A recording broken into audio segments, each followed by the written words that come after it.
హరి ఓం. ఓం శ్రీ గురుభ్యో నమః. హరి ఓం. ఇప్పుడు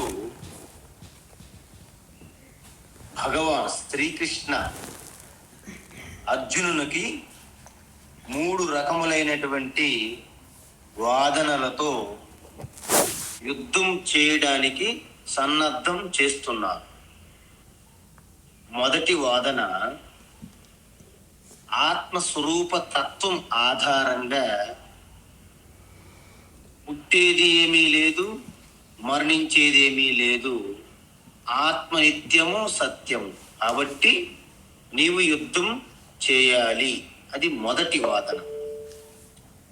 రెండవ వాదనలు ఏం చెప్పారంటే, ధర్మం అంటే వాస్తవానికి ఈ ప్రకృతి యొక్క ఈ చక్రం ఏదైతే ఉందో సమతుల్యంగా కాపాడుతూ వ్యక్తిగత నియమాలు, వ్యక్తిగత ధర్మం, సమాజానికి సంబంధించిన నియమాలు, సామాజిక ధర్మం అంటారు. అందువలన ఇక్కడ వ్యక్తిగతంగా కాకుండా సామాజిక ధర్మంగా చూస్తే వర్ణ ధర్మము అంటారు. వర్ణ ధర్మములో బ్రాహ్మణ, క్షత్రియ, వైశ్య, శూద్ర, ఇది సమాజం యొక్క కలయికను, సమతుల్యమును కాపాడుతూ సమాజం యొక్క వృద్ధికి దోహదం చేస్తుంది. కాబట్టి శ్రీకృష్ణ యొక్క ధర్మసూత్రం ఏంటంటే, ఈ సమతుల్యాన్ని దెబ్బతీసి ఈ సృష్టి చక్రానికి విఘాతం కలిగించే ఆ దుష్ట శక్తులు ఏవైతే ఉన్నాయో అధార్మిక శక్తి అంటారు. అందువలన అద్భుతమైనటువంటి రాజకీయ ధర్మసూత్రం శ్రీకృష్ణ యొక్క ధర్మసూత్రం అంటారు దీన్ని. ఏంటది? అధార్మిక శక్తులుగా పనిచేస్తున్న వారిని ధార్మికంగా మార్చవలెను. అధార్మిక శక్తిగా ఉన్నటువంటి వారిని ధార్మికంగా మార్చవలెను. సరే, మార్చడానికి ప్రయత్నిస్తాం. మార్చలేనప్పుడు ఏం చేయాలి? మార్చలేనప్పుడు, సాధ్యము కానప్పుడు నిర్మూలించడం అనేది రెండవ స్టెప్. ఇది శ్రీకృష్ణ యొక్క ధర్మసూత్రం. అది 4వ అధ్యాయంలో చెప్తా. పరిత్రాణాయ సాధూనా వినాశాయ చ దుష్కృతా. అందువలన ఇంతకీ ఈ ధర్మం కాపాడాలని అధర్మ పరులని ధర్మపరులుగా మార్చాలి. మార్చడానికి వీలు కానప్పుడు ఏం చేయాలి? వాళ్ళని ఏరిపారేయాలి. ఇది రెండవ. అంటే మీకేమనిపిస్తుంది అంటే, మరి హింస కాదా అంటారు. ఇక్కడ విషయం ఏంటంటే, హింస అనేది కాకుండా ధర్మంగా చూడాలి దృష్టిలో. ఇప్పుడు మన శరీరంలో ఏదైనా బ్యాలెన్స్ తప్పిందనుకోండి, ఒక అంగము కానీ ఒక అవయము ఏదైనా తప్పినప్పుడు డాక్టర్ దానిని మళ్ళీ ఆరోగ్యంగా మార్చేందుకు ప్రయత్నిస్తారు డాక్టర్. ఒకవేళ ఆ అంగము మళ్ళీ ఆరోగ్యంగా మార్చేందుకు వీలు కాని పరిస్థితులలో, అంటే దాని వలన పూర్తి శరీరమునకే ప్రమాదం పొంచి ఉన్నది అని భావించినప్పుడు దాన్ని యాంపిటేట్ చేయాల్సింది. అంటే ఆ భాగమును నిర్మూలించడమే శ్రేయస్సు అని డాక్టర్ గారు భావిస్తారు. ఇప్పుడు మనము డాక్టర్ హింస చేస్తున్నాడు అని భావించరాదు. అదేవిధంగా దేశ సరిహద్దుల్లో ఉన్నటువంటి సిపాయిలు ఉగ్రవాద కార్యకలాపాలు చేస్తున్న వారిని నిర్మూలించడం అనేది హింస కాదు. అదేవిధంగా భయంకరమైనటువంటి హత్యలు, మానభంగములు, అత్యంత ఘోరమైనటువంటి తప్పు చేసిన వారికి జడ్జి గారైనటువంటి వారు న్యాయస్థానంలో మరణశిక్ష విధిస్తారు. దాన్ని మనము హింసగా మనం చూడరాదు. అందువలన సమాజములో ఈ యొక్క రక్షణ పాలన చూడడానికి క్షత్రియ వర్ణం ప్రత్యేకంగా ధర్మసూత్రములలో ఉన్నది. వారు వ్యక్తిగత భద్రత, వ్యక్తిగత రక్షణ నుండి పైకి వెళ్ళి సమాజ రక్షణ కోసం ప్రాధాన్యం ఇవ్వాలి. ఇది ధర్మ సూక్ష్మం, ధర్మం యొక్క రహస్యం కూడా. ఎందుకు? అసలు క్షత్రియ అంటే ఎవరు?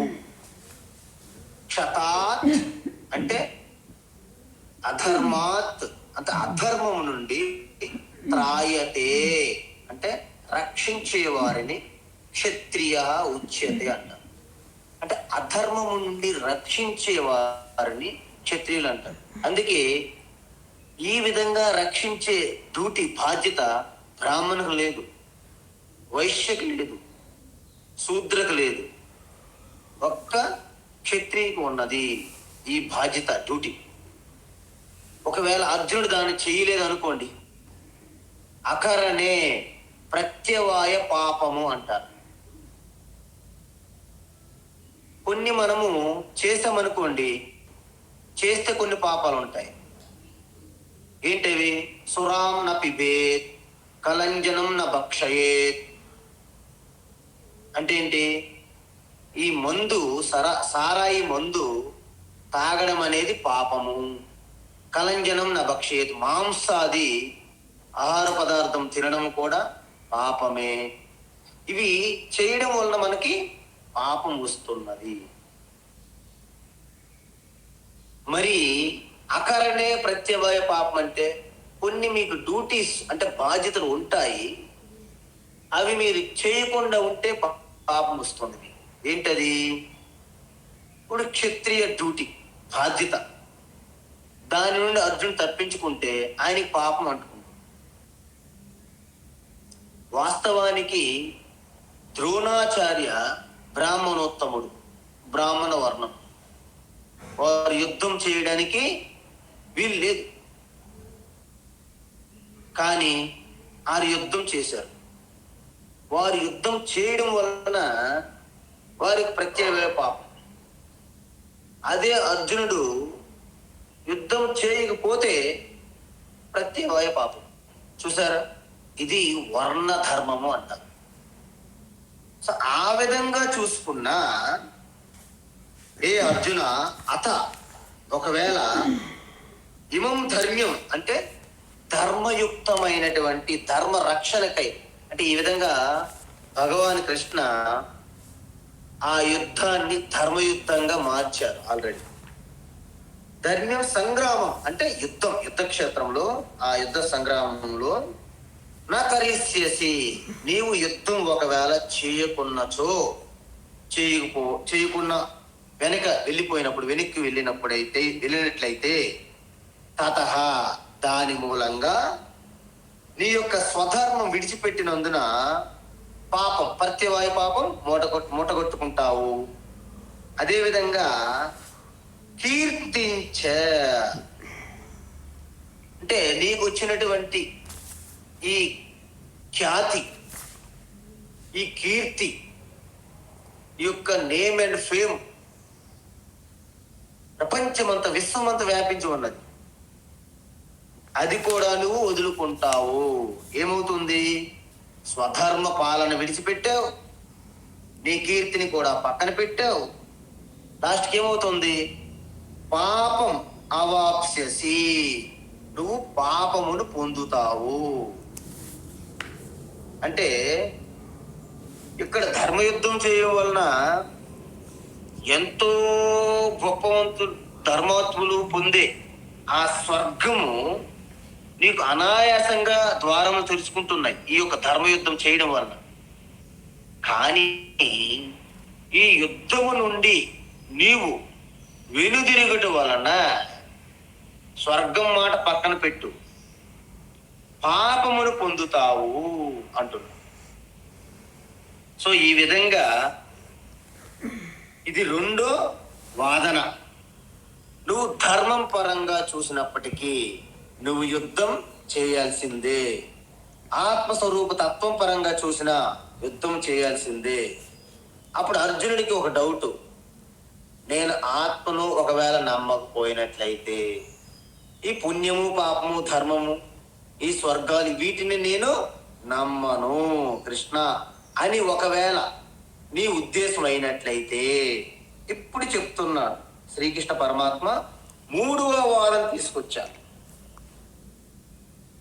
అకీర్తిం చాపి భూతాని, అకీర్తిం చాపి భూతాని, అకీర్తిం చాపి భూతాని కథయిష్యంతి తే వ్యయాం, కథయిష్యంతి తే వ్యయాం, కథయిష్యంతి తే వ్యయాం సంభావితస్య చ కీర్తిః, సంభావితస్య చ కీర్తిః, సంభావితస్య చ కీర్తిః మరణాదతిరిచ్యతే, మరణాదతిరిచ్యతే, మరణాదతిరిచ్యతే అకీర్తిం చాపి భూతాని కథయిష్యంతి తే వ్యయాం, అకీర్తిం చాపి భూతాని కథయిష్యంతి తే వ్యయాం, అకీర్తిం చాపి భూతాని కథయిష్యంతి తే వ్యయాం సంభావితస్య చ కీర్తిః మరణాదతిరిచ్యతే, సంభావితస్య చ కీర్తిః మరణాదతిరిచ్యతే, సంభావితస్య చ కీర్తిః మరణాదతిరిచ్యతే. ఓకే అర్జున, నీవు ఆత్మస్వరూపము తత్వం గురించి నీవు శ్రద్ధ లేదనుకుందాం. ధర్మము అధర్మం అంటే పుణ్యపాపములు, అంటే పుణ్యపాపములు చూసేవి కాదు కదా, అవన్నీ అదృష్ట ఫలం. కాబట్టి ఎక్కడ పుణ్యం ఎక్కడ పాపం చూపెట్టి కృష్ణ అని అడిగావు అనుకోండి, నేను చూపెట్టలేదు. ఓకే ఓకే అర్జున, ఈ రెండు వాదనలకి నీవు విశ్వసించట్లేదు, రైట్, మంచిది. కానీ కానీ అకీర్తిం అంటే నీ యొక్క ఎంతో జన్మల నుండి నీవు సంపాదించుకున్న నీ యొక్క పుట్టుక నుండి ఇప్పటి వరకు అనంతంగా నువ్వు సంపాదించుకున్నటువంటి పేరు ప్రతిష్టలు ఉన్నాయి చూడు, ఖ్యాతి. ఎక్కడికి వెళ్ళిన ధనుర్ధారి, ధనంజయ, గాంధీవ, కిరీట ఇలాంటి అద్భుతమైనటువంటి బిరుదులతో నువ్వు పేరు ప్రతిష్టలు పొందావు కదా అర్జున. ఇప్పుడు వాళ్ళంతా కూడాను కథలుగా చెప్పుకుంటున్నారు నీ గురించి గొప్పగా. కానీ ఒక్కసారి ఈ యుద్ధం నుండి నువ్వు వెనుదిరిగితే నీవన్నీ ప్లేటు రివర్స్ అయిపోద్ది అర్జున. ఎవరైతే ఇప్పటి వరకు నీ యొక్క పేరు ప్రతిష్టలని గుణాలను గానం చేస్తున్నారో వాళ్ళంతా ఒక్కసారిగా నీ యొక్క పేరు ప్రతిష్టలని అవమానంగా, అపకీర్తులుగా నీవు ఒక పిరికివాడిగా చిత్రీకరించి కథలుగా చెప్తారు. సకల ఈ యొక్క సైన్యం యావత్ చిన్న సిపాయి నుండి సేనాధిపతుల వరకు నీ గురించి చులకనగా చూసి వాళ్ళు నీ గురించి ఎంతో తేలిగ్గా మాట్లాడి ప్రజల యొక్క వాళ్ళు పూర్తిగా అడ్వర్టైజ్మెంట్ చేస్తారు. ఎందుకంటే దుర్యోధనకి అప్పటికే ఒక అడ్వర్టైజ్మెంట్ ఏజెన్సీ ఉన్నది గూఢచారులుగా. సో మొత్తం ఈ భరత వర్షంలో అర్జునుడి యొక్క పిరికితనము, నీ యొక్క చులకన గురించి మొత్తం అడ్వర్టైజ్మెంట్లు వేసేస్తాడు అనమాట. పేపర్లు, టీవీలు, రేళ్ళు మొత్తం వాడతాడు. ఎందుకంటే వాళ్ళు అధికారంలో ఉన్నారు కాబట్టి. అర్జున, ఇది చాలా ప్రమాదము. మీ అందరూ గమనించండి, ఎంతటి మూర్ఖుడైనా, ఎంతటి అధర్మపరుడైనా నీ వ్యక్తిగత మానము మర్యాద వరకు వచ్చేసరికి ఒక్కసారి ఆలోచిస్తాడనమాట.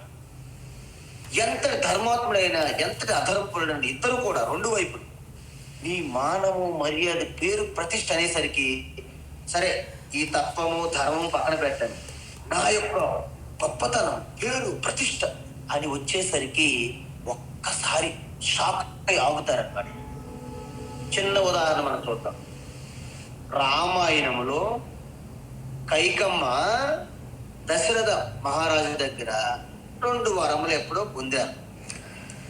అయితే ఆ యొక్క దశరథుని యొక్క దురదృష్టం చూడండి.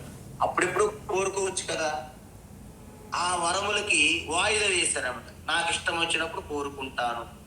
అలాగే ఎప్పుడు మనము అంగీకరించకూడదు. ఈ యొక్క జీవితంలో మీ అందరూ కూడా ఒక మంచి గుణపాఠం నేర్చుకోవాలి. ఏవైనా ఎవరికైనా మాట, వాగ్దానాలు ఎప్పుడో చేస్తాము, మీరు ఎప్పుడైతే ఒకటి ఇస్తాము, ఇలాంటి పెట్టుకోరు అనుకోండి, మీ ప్రాణాల మీదకి వస్తాయి. ఇది దశరథుని యొక్క వృత్తాంతమే మనకి మంచి ఉదాహరణ. అయితే అమ్మగారు అడిగారు, ఎప్పుడు రామునికి వనవాసము, భరతునికి పట్టాభిషేకం, 2 వరాలు. వాటి కోసం భరతునికి పట్టాభిషేకం ఓకే, కానీ రామునికి వనవాసం వద్దని దశరథుడు చేసినటువంటి వాదనలు, ఆర్గ్యుమెంట్లు, మరి ఎంత గొప్ప లాయర్ కంటే బాగా వాదించినప్పటికీ ఏం పని చేయలేదు. అయితే కైకేయి కూడా చాలా వాదించి దశరథుని ఒప్పించలేకపోయారు. ఎందుకు? రాముడు అంటే నా ప్రాణం, రాముడు లేకుండా నేను బ్రతకలేను అని చివరికి కైకేయి పాదములు పట్టుకున్నాడు దశరథుడు. వాస్తవానికి కన్నీరు మున్నీరు అయిపోయి కైకమ్మ యొక్క పాదములు పట్టుకుని వేడుకున్నా ఆవిడ ఒక్క ఆర్గ్యుమెంట్ వాడింది. ఏంటంటే, ఈ రఘువంశం, ఇక్ష్వాకు వంశం, రఘువంశంలో ఎవరు మాట తప్పి అప్రతిష్ట పాలు కాలేదు దశరథ. ఇప్పుడు నువ్వు ఇచ్చిన మాట వెనక్కి తీసుకొని నీ యొక్క వంశానికి కలంకం తెస్తావా అని ఒక్క డైలాగ్ వాడింది అమ్మగారు. అంతే, ఇదే మెయిన్ డైలాగ్. ఎంటైర్ వృత్తాంతంలో ఆ యొక్క మొత్తం ఆ సీను ఏదైతే, ఆ యొక్క మొత్తం డిబేట్ లో ఒకే ఒక డైలాగ్ ఏంటి? కైకమ్మ ఏం వాడారు? నీ యొక్క రఘువంశంలో ప్రాణ జయేపర్ వచన జాయే, అదనమాట. ప్రాణం పోయినా పర్లేదు కానీ ఇచ్చిన మాట తప్పనటువంటి రఘువంశంలో, హే దశరథ, నీవు కలంకం తెస్తున్నావు ఈ వంశానికి, ఇచ్చిన మాట తప్పి అన్నారు. ఇక అంతే, దశరథునికి డంబ్ అయిపోయాడు, మాట పడిపోయింది. ఇక అక్కడి నుంచి మాట్లాడి రాలేదు. వాస్తవానికి అంతా ఆయన వైపు చూసి అబ్జర్వ్ చేసుకునేదే తప్ప ఆయన మాట అక్కడితో క్లోజ్. దీన్ని బట్టి మీకు ఏమైంది? ఆయన ప్రాణాన్ని ఇవ్వడానికి ఆయన పెద్ద క్షత్రియుడి పెద్ద లెక్క కాదు. ప్రాణం ఇవ్వడం అనేది సింపుల్ వర్క్ అనమాట క్షత్రియుడికి. కానీ ఈ పేరు ప్రతిష్టకు సంబంధించినట్టు మానవ మర్యాద ఉన్నా చూడండి, ఒక్కసారి షేక్ అయిపోతారు అనమాట. అదేవిధంగా మీకు ఇలాంటి చాలా వృత్తాంతాలు దొరుకుతాయి. శిబి, బలి, హరిశ్చంద్ర, ఎన్నో చెప్పొచ్చు నేను. అవన్నీ చెప్పడానికి నాకు అంత టైం లేదు. కానీ ఇంకొకటి అంటే, ఎంతటి అధర్మపరుడైనా, దుష్టుడైనప్పటికీ మాన మర్యాద వచ్చినప్పుడు ఒక్కసారి ఆగుతాడు. ఎవరది? కంసుడు. చూద్దాం ఉదాహరణకి. ఆయన చెల్లెలైనటువంటి దేవకికి వివాహం చేసిన తర్వాత స్వయంగా తను రథంపై తీసుకెళ్తాడు. ఆకాశవాణి ఏదో ఒకటి విన్నాడు, నీ యొక్క సోదరి యొక్క బిడ్డ ద్వారా నీకు ప్రాణహాని ఉన్నది. ఓకే, అది ఆకాశవాణి. అందులో సోదరి యొక్క బిడ్డ ఎప్పుడో ఏంటో అది క్లారిటీ లేదు. కానీ వెంటనే సోదరుణ్ణి హతమార్చడానికి సిద్ధమైపోయాడు. ఎంత దుర్మార్గుడు చూడండి. అయితే వసుదేవుడు వాదించినటువంటి ఆర్గ్యుమెంట్ లేదు. మొత్తం ప్రాధేయపడి కాల వేళపడి ఎన్నో వాదించి వాదించి వాదించి చివరికి వసుదేవుడు ఒక్క ఆర్గ్యుమెంట్ చేశాడు. చూడు కంస, నీ తండ్రి ఉగ్రసేనుడు వారి తాతలు అందరూ కూడాను ఎంతో గొప్ప వంశంగా పరిపాలన దక్షతలుగా ఉన్నటువంటి నీ వంశంలో కేవలం ఒక సోదరి, ఒక బలహీనతగా ఉన్నటువంటి ఒక చెల్లెల్ని హతమార్చి ఈ అపకీర్తిని నీ వంశాన్ని అంతటికీ ఇస్తావా, తెచ్చి పెడతావా అని ఒక్క మాట అనేసరికి కంసుడు అంతటి దుర్మార్గుడు కూడా ఒక్కసారి ఆలోచించాడు. ఓకే సరే, నేను వేరే మార్గం ఆలోచిస్తాను. ఇప్పుడు ఇమ్మీడియట్లుగా దేవకికి నేను చంపాను. చూసారా? అంటే ఈ ఆర్గ్యుమెంట్ అనేది చాలా పవర్ఫుల్ అన్నమాట. ఎంతటి పవర్ఫుల్ అంటే నీ ప్రాణం నువ్వు లెక్క చేయవు, కానీ నీకు అపకీర్తి వచ్చి పడుతుందంటే షేక్ అయిపోతారు. ఎంతో మంది ఫిల్మ్ స్టార్లు, బిజినెస్ పీపుల్, ఎంతో మాన మర్యాదలుగా బ్రతుకుతున్న వారు ప్రపంచంలో ఎంతో మంది ఉంటారు. ఉదాహరణకి అమెరికా తీసుకుందాం. అమెరికాలో ఎవరైనా సరే పైకి వస్తున్నారు, వృద్ధిలోకి వస్తున్నారంటే మొదట్లో మీకు చేయూత ఇస్తారు, అలా పైకి వెళ్తారు. పైకి వెళ్ళిన తర్వాత అప్పుడు పట్టుకుంటారు మిమ్మల్ని. ఎవరో జస్ట్ ఒక రిపోర్టర్, ఒక మీడియా వాడు ఎవరో ఫోన్ చేస్తారు, ఒక చిన్న స్టోరీ క్రియేట్ చేస్తారు వాళ్ళ మీద ఎగ్నిస్ట్గా. వాళ్ళు ఫోన్ చేస్తారు, ఈ స్టోరీ చెప్తాం, మరి మీ పరిస్థితి చాలా గందరగోళంగా ఉంటుంది, దీనికోసం $1,00,000 మీరు కట్టాల్సిన. ఈ విధంగా మొత్తం ఫుల్ డిస్కషన్ జరుగుతుంది అన్నమాట మీడియాలో.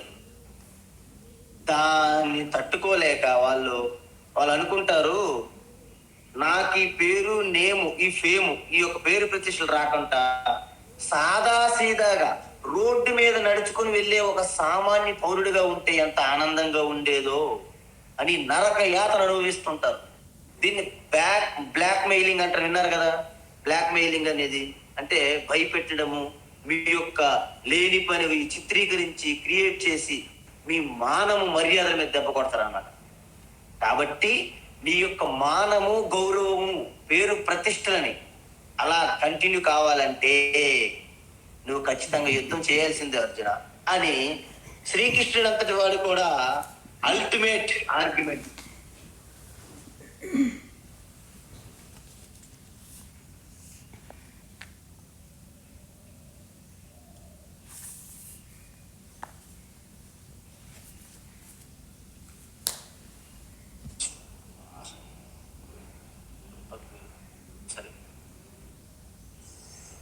హరి ఓం, క్షమ్యతాం.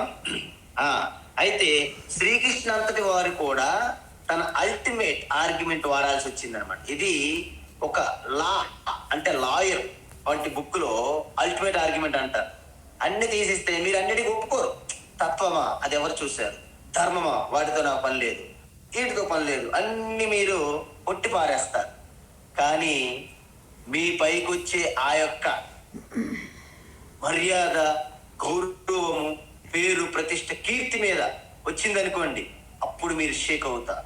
అందువలన అర్జునుడికి ఎప్పుడైతే అర్జున నీవు యుద్ధము చేయకుండా వెనక్కి వెళ్ళినట్లయితే నీ గురించి కథలుగా మ్యాగజైన్లుగా వార్తాపత్రికల్లోనూ, టీవీల్లోనూ, రేడియోలోనూ మొత్తం ప్రసారం అంతా చేసి మొత్తం వాడుకుంటాడు దుర్యోధనుడు.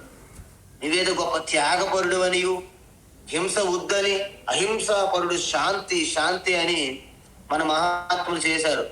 ఉప్పు ఎప్పుడైతే సత్యాగ్రహం చేశారో ప్రపంచం అంతా షేక్ అయిపోయి బ్రిటిష్ వాళ్ళు వెళ్ళిపోయారంటారు. అలాంటి శాంతి కాకుండా సుభాష్ చంద్రబోసు, భగత్ సింగ్ లాంటి వాళ్ళు ఎంతో మంది ప్రాణ త్యాగం చేసి కూడా వాళ్ళు దేశం కోసం యుద్ధం చేశారు. కాబట్టి అందుకే మనకి అహింస పరమో ధర్మ, ధర్మహింస తథైవచ అని అంటారు. ధర్మ స్థాపన కోసం, సమాజం కోసం ఒక్కొక్కసారి మనం పోరాడాల్సి ఉంటుంది. అది మనకు గౌరవం కూడా. కాబట్టి ఎప్పుడైతే అర్జున నీవు వెళ్ళిపోతే నిన్ను త్యాగంగా, ఏదో శాంత కాముకుడుగా ఎవరు నిన్ను పట్టించుకోరు. నిన్ను అపకీర్తి చేసి, చులకన చేసి, నీ మీద అనేకమైనటువంటి కల్పిత కథలు కూడా ప్రచారం అవుతాయి. అయితే అవని నో, అలా కాదు అర్జున. ఇంత గొప్ప పేరు ప్రతిష్టలు సంపాదించుకున్నటువంటి నీకు ఆ అపకీర్తి ఎలాంటిదంటే మృత్యు భయం కంటే 1000 రెట్లు భయంకరమైనది అంటున్నాడు. అర్జునుడు ఏమంటాడు, సరే కృష్ణ, నా గురించి అపకీర్తిగా చెప్పుకొని కథలు చెప్పుకొని నన్ను ఏమైనా అనుకొని నాకేం భయం అని అనుకుంటావేమో. నో, అలా కాదు అర్జున. ఎందుకంటే నువ్వు గొప్ప సమర్థవంతమైనటువంటి యోధుడు, గొప్ప విశ్వ విజేతగా ఉన్నటువంటి ధనుర్ధారి. అలాంటి గొప్ప ఎంతో సమ్మానము, గౌరవము, పేరు, ప్రతిష్ఠ, కీర్తులు పొందిన నీకు కేవలం ఇలాంటి అపకీర్తి మరణం కంటే భయంకరమైనది. మరణాత్ అతిరిచ్యతే. ఓకే. భయాద్రణాదుపరతం భయాద్రణాదుపరతం మంస్యంతే త్వామహారథాః మంస్యంతే త్వాం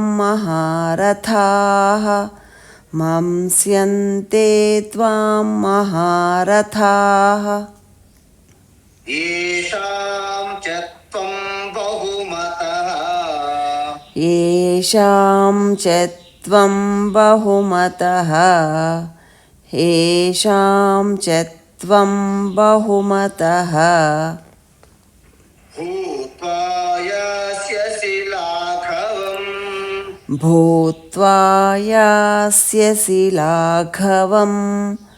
భూత్వా యాస్యసి లాఘవం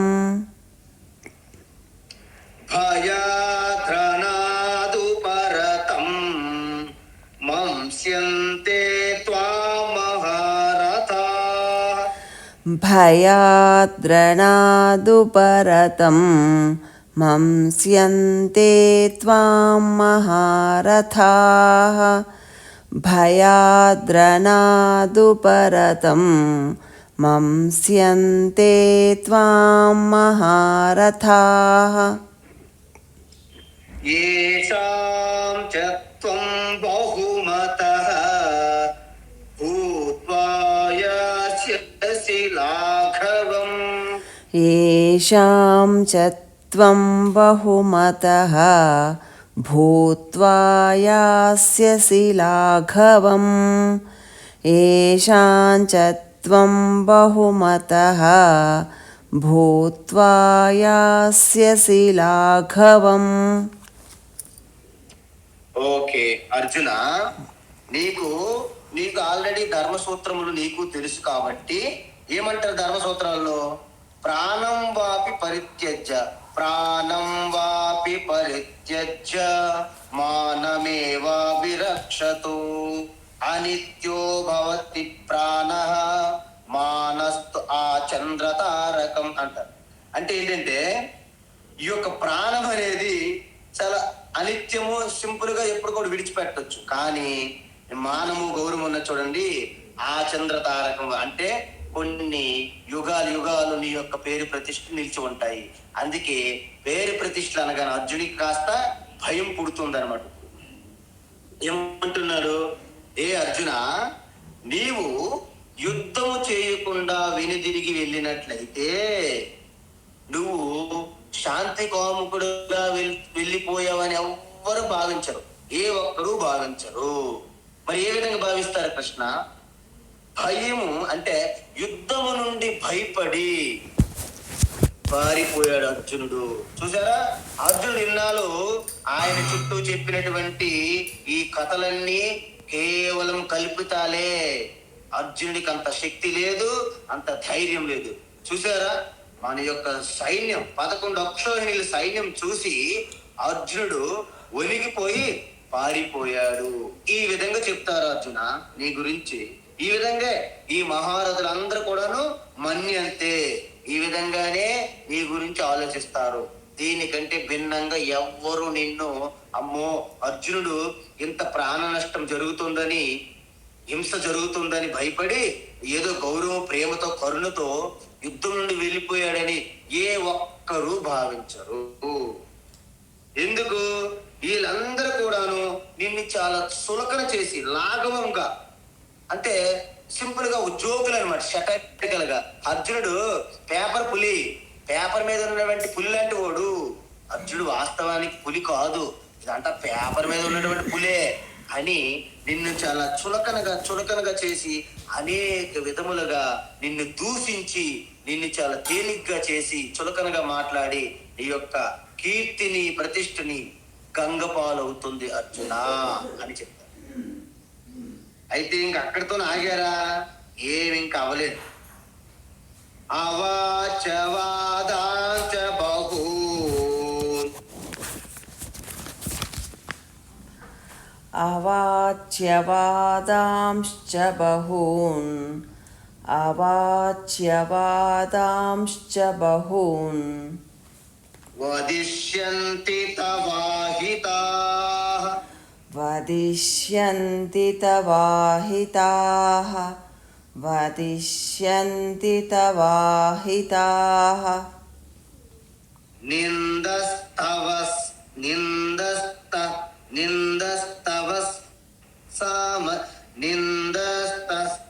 సామర్థ్యం నిందంతస్తవ సామర్థ్యం నిందంతస్తవ సామర్థ్యం తతో దుఃఖతరం ను కిం తతో దుఃఖతరం ను కిం తతో దుఃఖతరం ను కిం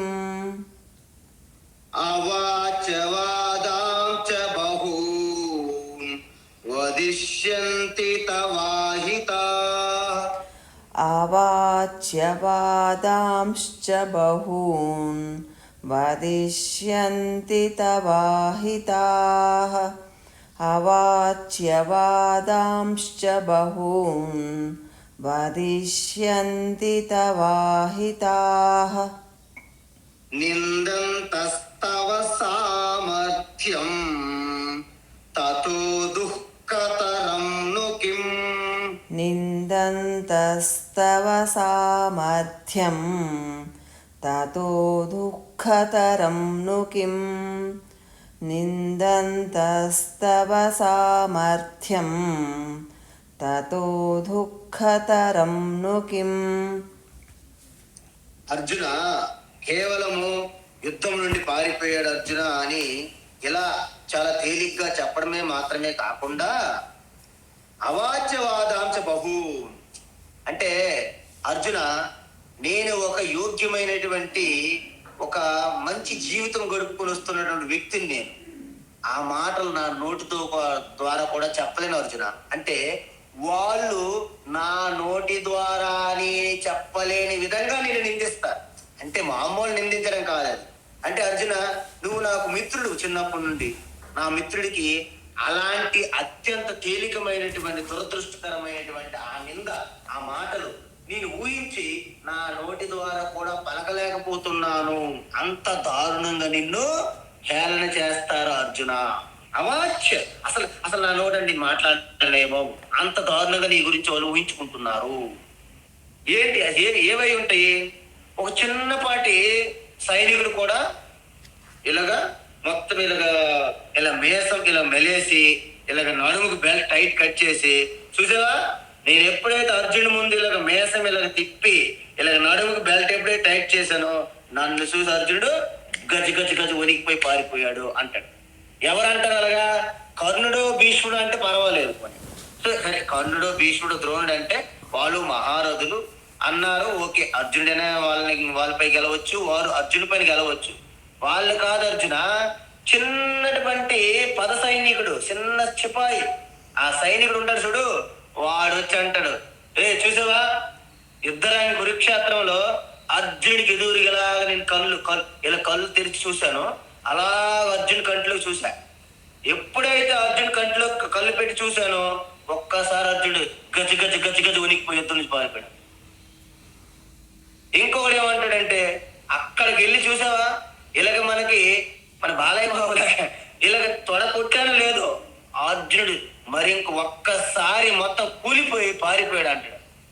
సో ఈ విధంగా అర్జునుడికి ఒక చిన్నపాటి సిపాయి నుండి ప్రతి ఒక్క హీరో వీరుడు అంతా కూడాను అర్జునుడికి ఎన్ని రకాలుగా హేళన చేస్తారు అర్జున. ఇవన్నీ నా నోటి ద్వారా కూడా చెప్పలేను. ఎందుకంటే నీ అహితులు అంటే ఎవరు? నీ శత్రువులు నిన్ను నిందించే యొక్క విధానం చూస్తే నాకు ఇప్పుడే జాలేస్తుంది అర్జున. అవి నా నోటి ద్వారా కూడా చెప్పలేను.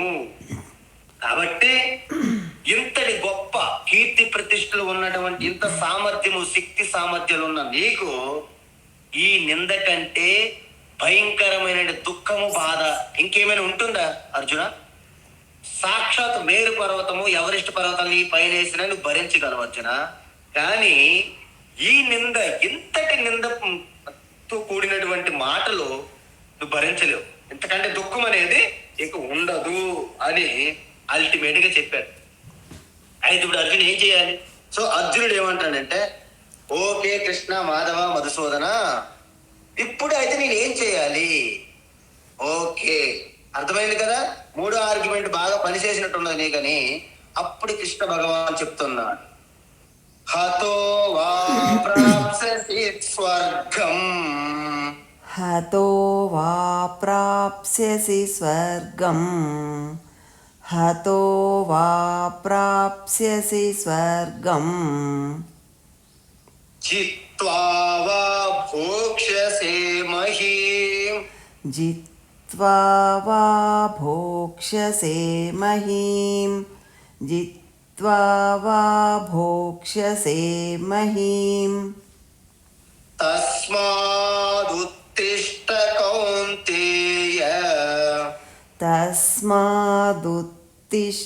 కౌంతేయ, తస్మాదుత్తిష్ఠ కౌంతేయ, యుద్ధాయ కృత నిశ్చయః, యుద్ధాయ కృత నిశ్చయః, యుద్ధాయ కృత నిశ్చయః.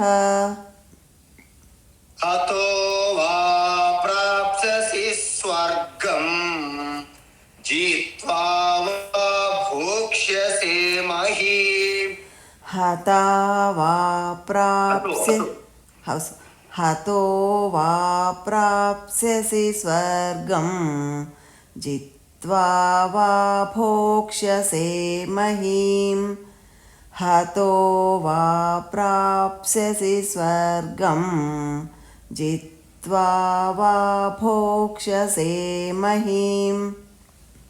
తస్మాదుత్తిష్ఠ కౌంతేయ, యుద్ధాయ కృత నిశ్చయః, తస్మాదుత్తిష్ఠ కౌంతేయ, యుద్ధాయ కృత నిశ్చయః, తస్మాదుత్తిష్ఠ కౌంతేయ, యుద్ధాయ కృత నిశ్చయః. సరే కృష్ణ, నీవు చెప్పిన విధంగా ఈ విధంగా వీళ్ళు నన్ను నిందిస్తారంటే నేను ఇంకా బ్రతకడం అనేది కష్టమే. కాబట్టి సరే, ఇప్పుడు నన్ను ఏం చేయమంటావు? Okay Arjuna, very good. ఇప్పటికైనా సరే కొంత రియాక్ట్ అయ్యావు, అర్థం చేసుకున్నావు. అందువలన ముందు గెటప్ అన్నాడు. నిలబడాడు. ఫస్ట్ కుమిలిపోయాడు కదా, లేవట్లేదు పాపం. ఆయన లేవడానికి కూడా శక్తి లేదు. కాబట్టి ఫస్ట్ నిలబడు, ఉత్తిష్ట. ఫస్ట్ నిలబడవయ్యా బాబు. ఫస్ట్ కూలిపోయి ఉన్నావు కదా, ఫస్ట్ గెటప్, ఉత్తిష్ట. ఏ కౌంతేయ, కుంతిపుత్ర. చూడండి, నేను మీకు ముందే చెప్పాను, ఎక్కడెక్కడైతే అర్జునుడికి వారి యొక్క పౌరుషాన్ని గుర్తు చేయడము, వాడి శక్తి సామర్థ్యాన్ని గుర్తు చేయడము, అవన్నీ ప్లేసుల్లో కౌంతేయ, పార్త అని వాడుతుంటాడు కృష్ణ. అంటే తల్లిని గుర్తు చేయడం అనమాట. కుంతి మాత అంటేనే ఆ యొక్క ధైర్యానికి ఒక విగ్రహ స్వరూపంగా చెప్తారన్నమాట. ఆవిడ తపశక్తి కానీ ఏదైనా. కాబట్టి హే కౌంతే, హే కుంతి పుత్ర, ఆ తల్లి కడుపులోకి ఎలా పుట్టావయ్యా అని చెప్పడం ఇండైరెక్ట్ గా. ఆ మాటకి అర్జునుడికి కొంత కొంత మేల్కొంటాడు అనుకోండి. ఉత్తిష్ట, ఇప్పటికైనా నిలబడు. ఏం చేస్తాడు? యుద్ధాయ, యుద్ధం చేయవయ్యా. ఏంటి? కృత నిశ్చయ అంటే ఎటువంటి డౌట్ లేకుండా, ఎటువంటి సంశయం లేకుండా యుద్ధం చేయడానికి సిద్ధమవు. యుద్ధం చేస్తే మరి పరిణామాలు బాగులేవు కదా కృష్ణ. ఏంటి పరిణామాలు? 2 పరిణామాలు వస్తాయి. ఏంటవి? అతోవా ప్రాప్స్యసి స్వర్గం. యుద్ధం చేయడం వలన అర్జున నువ్వు చనిపోవచ్చు. యుద్ధంలో. అంటే నీ యొక్క శరీరంగా పోనీ నువ్వు ఆత్మధర్మం లేకపోయినా నువ్వు చనిపోతావు. నువ్వు చనిపోతే ఏమవుతుంది? స్వర్గం, వీర స్వర్గం పొందుతావు. ఎందుకంటే ఈ సమాజం కోసము ఒక ధర్మ యుద్ధములో భాగం తీసుకున్నందువలన నువ్వు యుద్ధములో చనిపోతే నువ్వు స్వర్గం పొందుతావు. చాలా సునాయాసంగా. ప్రాప్స్యసి స్వర్గం. ఏంటి? అతో అంటే ఒకవేళ చనిపోతే, ఒకవేళ లాటరీగా గెలిస్తే యుద్ధంలో చిత్వా అపి, ఒకవేళ గెలిచి ఉంటే మోక్షసే మహీ, ఏవతి భూభాగానంతరికి పాలకుడుగా చక్రవర్తి సమ్రాట్లుగా అవుతారు మీరు. అప్పుడు ఈ యొక్క రాజ్యభోగాలన్నీ నువ్వు అనుభవిస్తావు. ఎందుకు? 13 సంవత్సరములు ఆకులు, ఫలాలు, అలా దుంపులు తినుకొని మీరు ఎక్కడ పడుకోవడానికి ఒక సేఫ్టీ బెడ్ లేదు. దోమలు, పురుగులు, పాములతో సహవాసం చేసి 13 సంవత్సరములు అరణ్యంలో ఉన్నావు.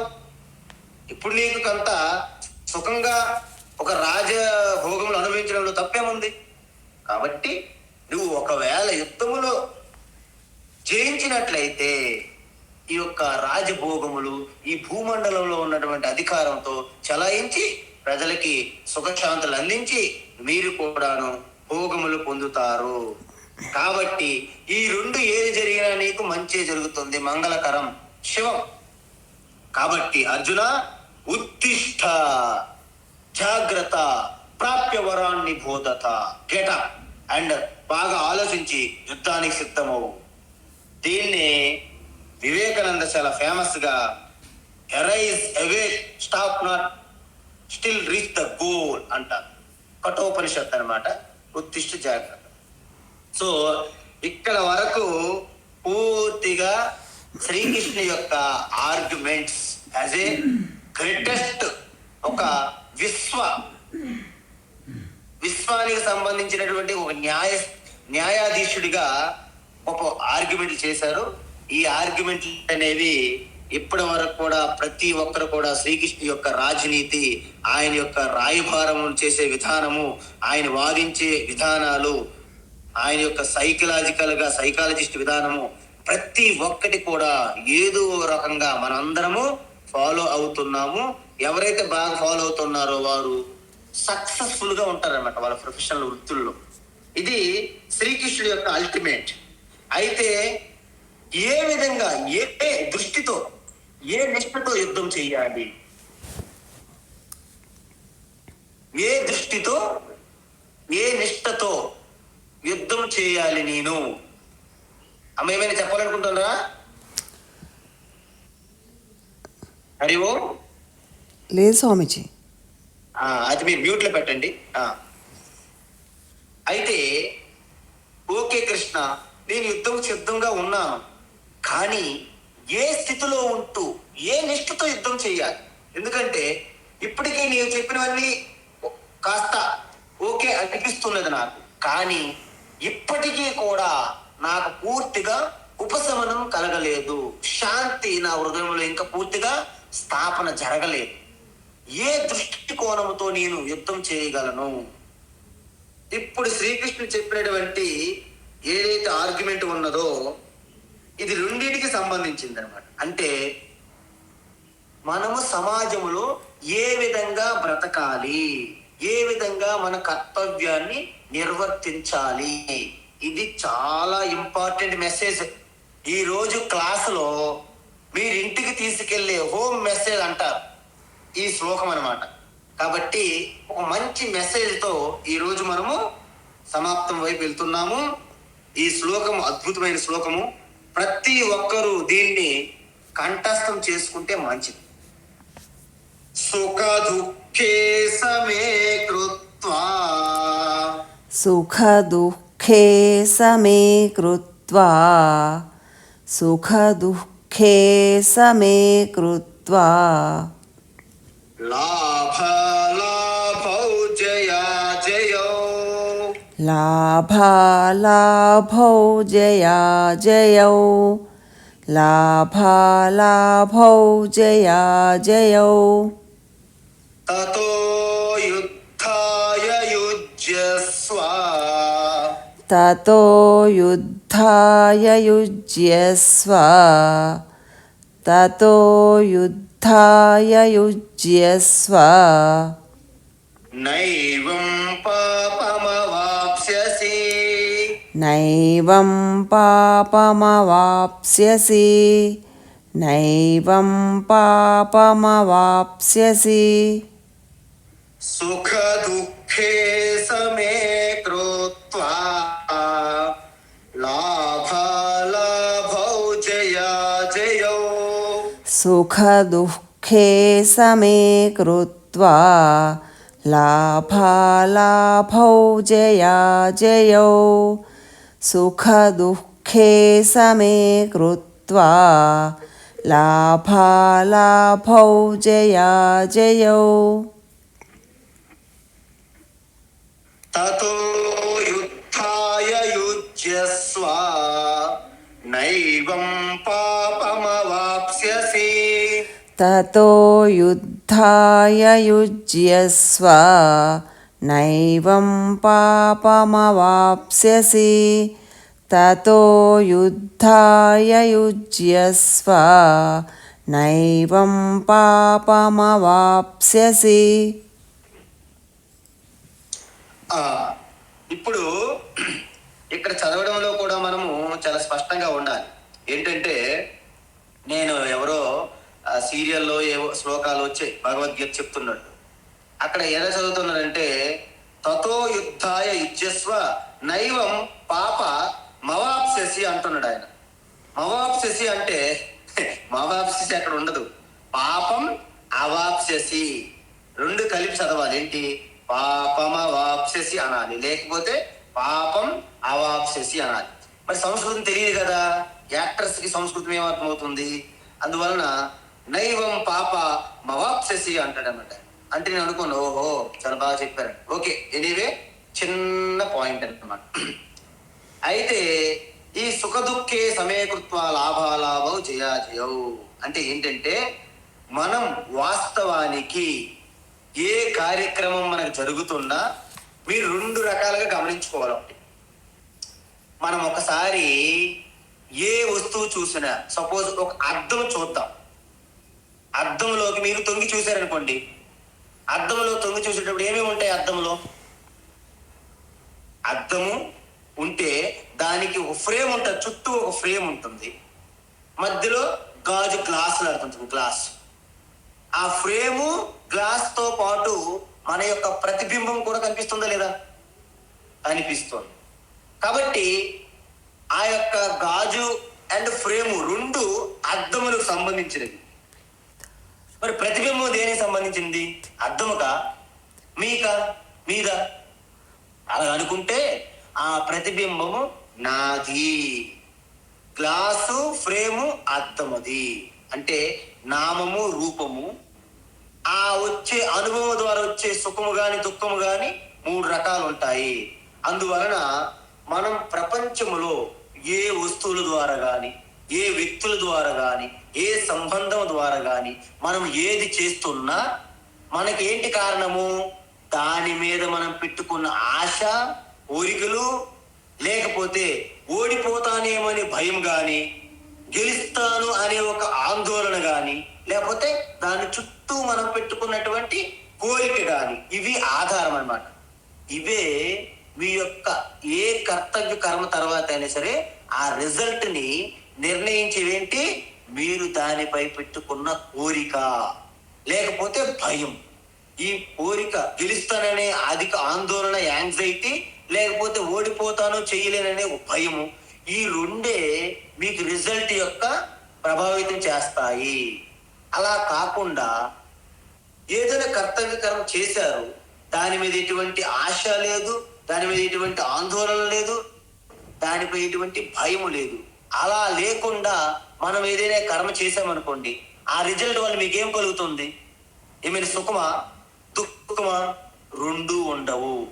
అందువలన అద్దములో మనం ప్రతిబింబం ఎలాగైతే మనకు సంబంధించినదో, ఆ గ్లాసు ఫ్రేమ్ అద్దం సంబంధించినదో, మనం చేసే ప్రతి వస్తువుతో గాని వ్యక్తులతో గాని పొందే సుఖం ఏదైతే ఉందో, ఆ నామము రూపము ఆకారమే వస్తువులు లేదా మనుషులు సంబంధించినది.